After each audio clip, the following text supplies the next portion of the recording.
Jeremiah, Licypriya this side. Adidi Haji Akogi Oja Tomtomsanagi yung sabado may akong ganina Haji mamang deleti Oja Tomtomsanagi style nakanda adidi Ozagi yung je 80% mo lawyer high tarik almost finished almost done adudo 2-3 days numit ani humni high tarik adu dalo shlani pura adudo akogi inauguration numit did 26 ni ko may alak view 9 AM the morning the 8:30 dagi to lakpe ay adudo Oja humni ki khali do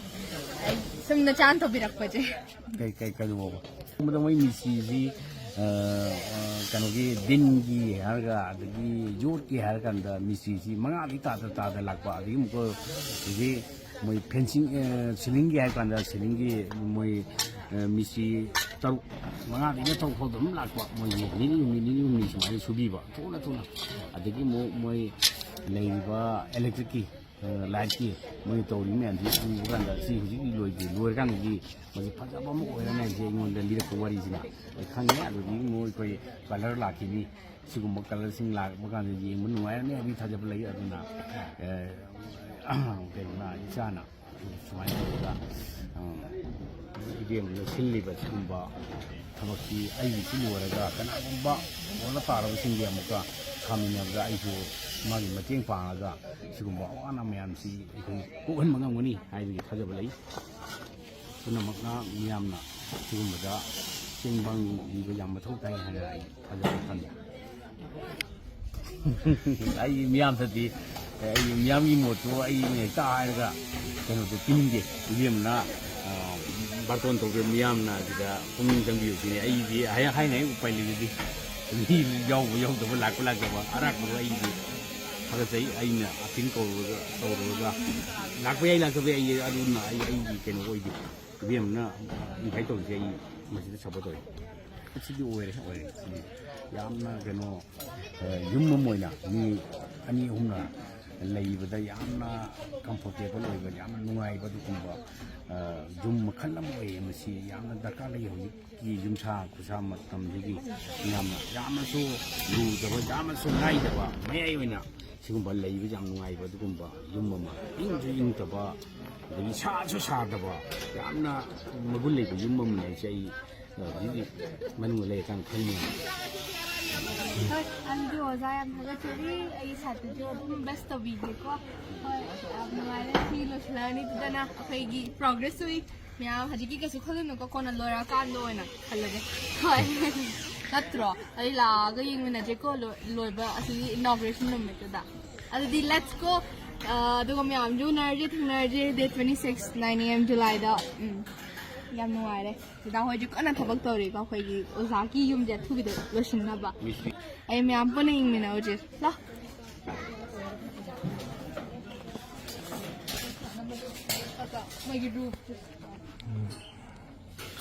How's tabak show is me yam tare mai na mai gi zinga gi check na check ki toilet ki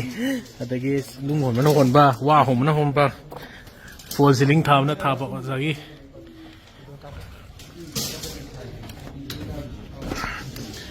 manung je ta ngi mina je ma'am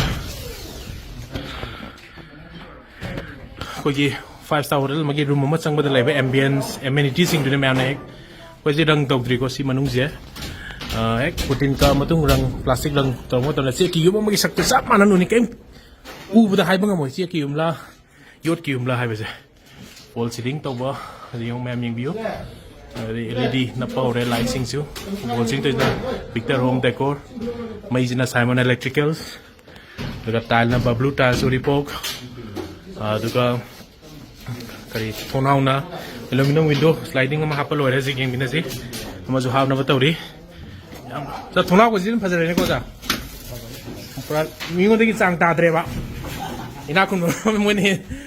zai ina kun ba di kai no zai thamoi ji ne ba zai ka thop ji ne ba na traw Oja da bisa pairam da bai ai पैसा की हुरा ले मेहनत आज ले जा पैसा adu thamoi hai gi ina kun bajdi हुरा ने के को तालुरा mane ai ngam to me darang li di wadu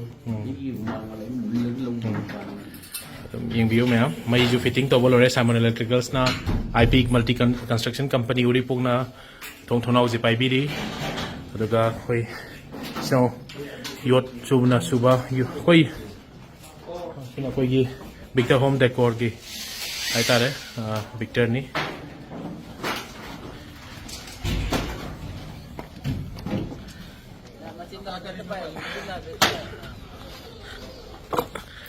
noi gi do ha beta hai bi ga kai kumbi kai jaga da gi noi na ude paga jaga ke matak te laudra ji ai okay le kai noi gi company kai ba noi ma start ton TS construction mo na yot ki noi pai de Deepak ko mai na si piazza lai apne mina ji yum je he he yum ji lak mo tam da na che ki yum la yot ki yum la ma ke hai ngomoi ko sim de koi promise of je ke kem kena ba khang mo ngomoi ado oza to hana lem ba yum ja pe tang yang mina ji me kaw ge ni heng oza ji silai bi aroi ba heng de nong ni le ga de to na before after ko mahal ra before na si after na yo yahan bala kan na nungai to phau ba do sumoi sumoi ko ko yi ma'am सी ओजा की कहानी सी yum P है जे ओजा सी like काजू game मिना जे सी दी पूरा सी दने मोय फैमिली ले जे सी युम की मथक ची दा कांगदोन की मथक ची जिंग ने ले जे ओजा जना सी की मथक ची यिंग जे ओजा ना ले दी युम से सी की ह्यूमैनिटी ग्राउंड ने बोले सी बेना हेल्थ जे मोय पॉलिटिकल मनी लेने ते जस्ट ह्यूमैनिटी ग्राउंड दा माना सुम नान युम चलो दा हेक मिट ना हेक उरबा थेनर को दा नुंगाई मन दा ना सिगी इस फैमिली से तुम मिने बसे हजी लिसिपियन सा युम से पी है जे क्या फिन चावरे मैं यिंग बियो difference yeng biyo mina PS du tawe che ki yum cha de no dolan cha bi de pa na ngang si si government na sa ba yum na de government na sa re ba relief camp sa ba yum du yeng biyo adu de hena de am tina double chaw ro bani handak sa ri je si government na sa ba na te me am na puning phatha biyo sina ju loi yum mari sari yum cham sana ba pandam ni hajik hong kya de yum mari sari koi heng loi dai da uchara ke yum ozan lai ba condition ji hajik ki lai ba condition ji me apni yeng mina ji famung jigi wadan family ne tum yu famung jigi khu graba ka ji da mathak se da kangdon mathak da jinga ni lai nong yu je katang do jinga di nong yu no tum min ning ti thingi yu si mathak se lai je ada ta yo zai ka jing ji yeng min je chakhung ka jing yeng min je zai chakhung ka ji yeng min je yu mem yu mathang gi chakhung ka wazai gi lai fiam je comment pina da bina let's support each other adu mana kai gino akhoi smana hate pina ide adu na kai pharak tu no ne smana power to da bi da ai phatawa to ha ro ne a power to ga mi mi am ing jele ji gino adu na kai pharak tu no adu man to da bi da mi na power thabak to support to da ga ne yang bi me am si yum je ha lai ba phium ji ga je koi na disipya na sa bi yum ji ga yang bi ba kena ba suk song na sa ra ba ne ji no ai na le jinga ga tang mani happy je hawu ba happy tin ge rang go do ko tang happy ni manam de lising ni pi ba banam de mana tare ke lising ni pi ba to mari pi happy ya quality maintain to no honori aluminum gi nakan na thai bi chi ki yum jing yu moi tha bi ba thonau ji ma chawa na happy ni ta na to bonate mayam na khang da ni check ka fiber board ka paisa bilu jo almost man nei aina check load am lor ka che ki sabe to bu hajikan ji sina thu bi da lisipen na thu na sa pa mani na sin khang thu rani farani aga si je hek rang putin ka ki ba matam adagi rang plastic pen kon to ki matam da mayam na khang roi se ki yum do heng identify to ngam roi sap mana film da la ni highway da mutta koi chan even more better roi nung yu da di maru je mayam na hai jinga tang sil la to pa yai du to yung ke do sa du no adu saro na mayam gi apa ma tu na sare to phajab quality je maintain tawre song song gi yung gi lai ba ka du dei di hen na na sare ha tare sing sing na ha da ko yum book swai nan de smile chaw de ha tare pele mayam share taw lai mina bani koi ju family last family du room ma pir po matam da an gi an pir po da ko smile chaw na room je phang de mayam je double ko loi share toy cha sing ka ngang sing loi to min nai yum je shelter do like from the environment akhoi nung ti bo do ro yum chaw do to khro ne mayam ma gi quality pho da ba mai sum le manung je ka su khoi sok to ba do ne na tru da card tai je so di phadri hit call rain de ki protect to right adu da gi ne adu mayam adu ma comment na da bi na support on to bi na je support of nga me to biro kam da boy ret moral support of you think to da ma da head spit to ga ke nung shi ba gi ne chaw da ba de ying bi ka no mayam adu ge sum nung shi ba gi to bi hoi adu mayam je to ma na mind de khung ko na si yum sa khoi kari kana ba phange sai da kari kong jara ge kari woi joi tak phang ge sai da ma wa thi wa ngang na bi mayam si bo ko na sai hing tu ma za ba khang da ngoi han tham pha da na lo chali yum ne tang kun tre ta sani ha ge ba do hojik ngasi tang tranga da yum jo almost loy da 80% hayeng rang tawrani aduga adum haitare aro thu matam yang mayam da kudol tamani mayam gi yumje adu mayam punna